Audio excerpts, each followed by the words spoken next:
Olá pessoal, boa tarde. Pessoal, hoje a gente vai terminar aquele conteúdo lá da parte de contabilização de horas, né? E teve uma mudança interessante em 2017 sobre bancos de horas, né? A mudança das leis trabalhistas de 2017, um dos pontos a serem alterados foi o banco de horas. Essa lei, a instituição do banco de horas, foi feita em 98, quando também teve uma grande crise, uma quantidade grande de dispensas, né? E aí, para não ter tanta dispensa, se abriu a possibilidade de banco de horas. A gente vai entender um pouquinho mais do que é esse banco de horas e o porquê o nome de banco de horas, né? Então vamos lá. Bom, banco de horas. Primeiro, banco de horas é porque ele vai funcionar como um banco mesmo. Você pode ter crédito ou débito de horas, tá bom? E ele vai estar sendo acumulado todo nesse banco de horas. O banco de horas é uma maneira de realizar a compensação da jornada de trabalho dos colaboradores. Através desse sistema, é possível contabilizar os minutos extras que o funcionário passou dentro da empresa após sua jornada de trabalho, acumulando tempo excedente em forma de créditos. Então, de repente, lá, o funcionário ficou alguns minutos a mais ou alguns minutos a menos, ele vai acumulando esse banco de horas, tá? Ou seja, as horas que ultrapassaram a carga horária são somadas e ficam à disposição do funcionário, podendo ser abatidas caso o colaborador precise sair mais cedo ou reduzir seu expediente em um dia específico. Vamos dizer aí, eu tive um problema na empresa de falta de matéria-prima.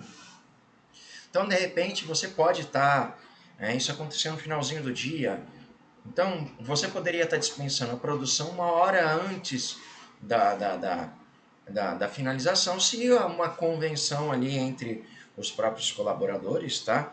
Deixarem isso. Então você pode dispensar eles uma hora mais cedo, joga isso no banco de horas e uma hora que você precisar deles,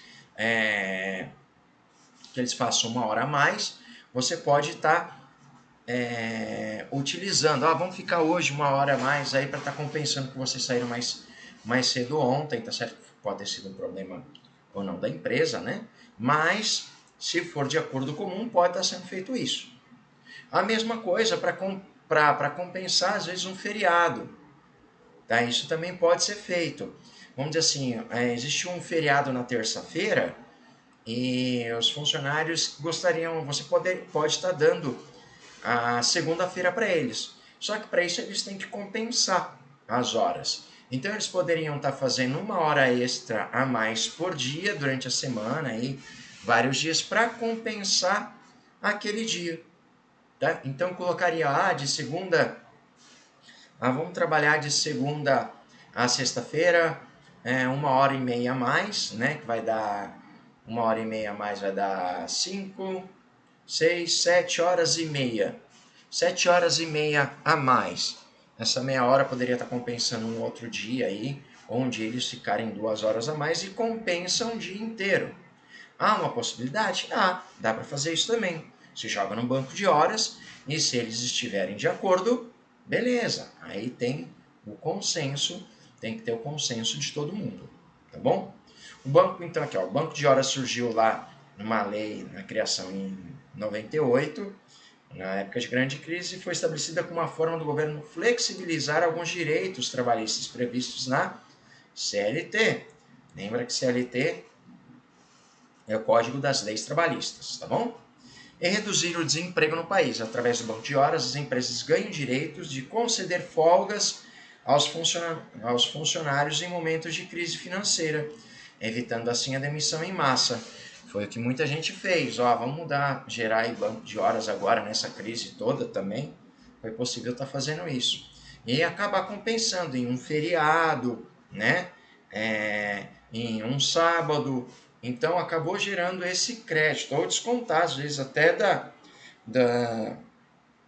de férias, tá bom?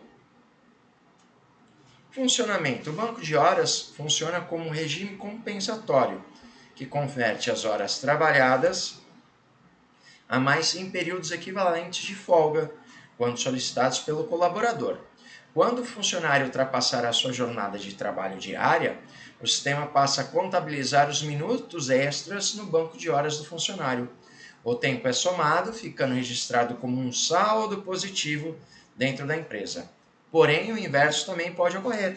Caso o funcionário acumule muitas faltas ou atrasos, o banco de horas contabiliza o tempo, registrando como um saldo negativo, ou seja, o colaborador passa a dever horas de trabalho para a empresa. De repente, o funcionário teve algum problema de saúde ou na família e falou: posso estar jogando no banco de horas? Pode estar colocando aí, eu pago um outro dia, eu faço uma hora extra, eu faço alguma coisa a mais. Da mesma forma que você pode estar cobrando de um funcionário, ele pode estar cobrando da empresa também. Então, isso é válido para os dois lados. Isso acaba gerando aí uma série de benefícios para os dois lados, de vantagens, que a gente vai estar vendo aqui. As vantagens para a empresa: primeiro, redução de custo com pagamento de hora extra para todos os funcionários, possibilidade de ampliar a capacidade produtiva em períodos de alta demanda e reduzir o número de colaboradores trabalhando em épocas de pouca atividade, em comum acordo com os funcionários, tá? Ou seja, vamos trabalhar um pouquinho, uma hora extra mais agora, mas aí daqui 2, 3 meses a gente sabe que a empresa vai passar por um período de pouca produtividade, então a gente dispensa vocês uma hora antes. Então, tudo isso é válido, é possível estar sendo feito, tá? Diminuição de casos de absenteísmo, já que o trabalhador não precisa faltar de forma injustificada.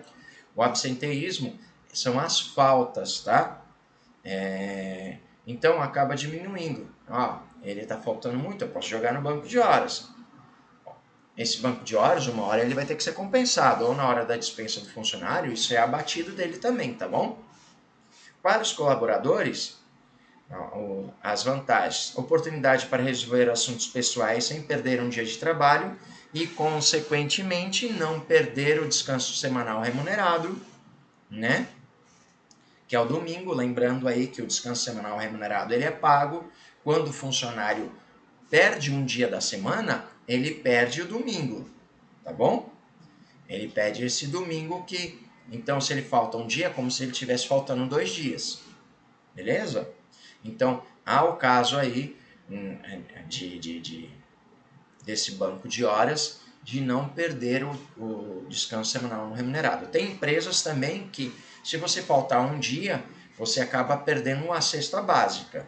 É mais uma forma aí de estar compensando e não estar perdendo um benefício. Outra é a possibilidade de faltar em emergências e demais situações sem sofrer com descontos de salário. É a mesma coisa, de repente aí precisou, aí você só liga, coloca no banco de horas aí, aconteceu alguma coisa aqui, quebrou o carro no meio do caminho, né? Eu tenho que resolver isso, não tem como chegar no serviço. Então, há a possibilidade de estar utilizando o banco de horas, né? Eu tenho umas X horas aí, desconto das minhas horas que eu vou ter que resolver isso daqui. Ou coloca como crédito aí que depois eu acabo pagando. Então tem esses dois lados, o lado para os colaboradores e para o empresário. É algo bacana, desde que, né, o empregador, o dono da empresa, não abuse. Que é onde entraram essas leis aqui das reformas trabalhistas. Até onde pode estar indo isso? Então, com a reforma trabalhista de 2017, ela alterou algumas normas referentes ao banco de horas, gerando dúvidas entre gestores e colaboradores. Né? As novas medidas agora permitem que o banco de horas seja aplicado em qualquer empresa que seja otimizada a administração de custo com a equipe interna, sem necessidade específica de evitar demissões, ou seja, pequena, média ou grande empresa pode estar utilizando o banco de horas. As principais alterações aqui. Primeiro, antigamente precisava da autorização do sindicato, tá? Para ter o banco de horas, para ser utilizado o banco de horas nas empresas. Hoje, né, a partir de agora, não precisa mais o sindicato para a implantação desse sistema. Basta apenas um acordo comum entre os colaboradores, tá bom? Entre os empregados e os colaboradores. Eu não preciso de uma convenção coletiva do sindicato que vai para todas as indústrias daquele setor, o banco de horas, que era algo absurdo aí, precisava ter a maioria, às vezes não iam todos os funcionários lá para essa votação, né? Porque o sindicato hoje tornou-se obsoleto e precisava disso, e o que era válido para uma empresa era para todas. E se mesmo assim os funcionários daquela empresa não queriam e as outras empresas quisessem, era válido para todo mundo, todas as empresas, para todos os funcionários daquele setor. Hoje já não, tá? Outro, limite diário de carga horária de trabalho. Os funcionários não podem estender a jornada de trabalho para mais de 8 horas diárias. E a pausa para almoço deve variar de 30 minutos a 2 horas. Uma das coisas que mudou também. Então, antigamente era de 1 hora, agora pode variar de 30 minutos a 2 horas. Caso o limite de 8 horas ultrapasse 2 horas extras, lembra daquelas 2 horas extras? Não pode estar passando. O banco de horas não pode estar passando. Porventura, passar é invalidada e a empresa é obrigada a pagar o adicional de 50% e 100% previsto em lei, em cima de todas as horas. Não é que vai 2 horas, vai para o banco de horas e aquilo que exceder ele vai passar. Não, ele vai ter que ser obrigado a pagar 50% e 100%, dependendo do dia, né? Se for horário normal, 50%. Se for sábado, domingo, feriado, sábado depois do meio-dia, se não me engano, domingo e os feriados são 100%. Prazo máximo para compensar o banco de horas. Na legislação antiga, o prazo máximo para a compensação do banco de horas era de até 1 ano. Após a reforma trabalhista, isso foi reduzido para 6 meses. Contudo, a validade do banco de hora poderá ser estendido novamente para o período de 1 ano mediante uma convenção coletiva. Se tiver lá entre a empresa e falar, não, pode estar sendo descontado durante até 1 ano, beleza. Teve ali o consenso de todo mundo. Se não, no máximo 6 meses tem que ser descontado, tanto do lado do trabalhador quanto do lado da empresa. Então, quando é que ele fez aquele banco de horas, ele tem até 6 meses para compensar aquilo, tá bom?